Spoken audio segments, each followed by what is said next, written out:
Guys, walang tunog pag nag-start ko. Ayan na. Nag-adjust na. So ayan guys, running na siya actually. What's up guys? Another watch, another day. Pero hindi watches ngayon, okay? So, nabudol na naman ako ni MB guys ha. Ganito yung nangyari. I went to him a week ago para mag-check ng watches. And then, as I was leaving his house, nakita ko yung kotse niya. Sabi ko, parang ang ganda ng kotse na yun. Sabi niya, ang inaalok niya yung BMW na ano yung M3, no? M2. M2 yung BMW yung inaalok niya. Now, sabi ko, ayoko nun. Sabi ko, mas gusto ko yung isa. Which is ito, yung Camry na 2022 guys, na hybrid Camry. Ayan. Tapos naka-upgrade na rin yung mags and all. Ayan, so ito na naman tayo guys. So inalokan niya ako ng price. Sabi niya, get it for 2.4. Kasi yung mags pa lang daw, 200,000 plus na. So, I tried to negotiate and negotiated and then, ayun na nga guys. Magaling si MB kasi ginawa niya, hinayaan niya akong gamitin yung kotse. Oh, yan. Nabudol na naman. So, hinayaan niya akong gamitin yung kotse for 2 days. 2 days, no? 2 days. 2 days.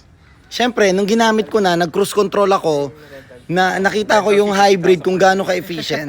Paano ko pa bibitawan to? So, ayun na nga guys, nabudol tayo. So, we got it today. We're taking it home na talaga for good. Ayan guys.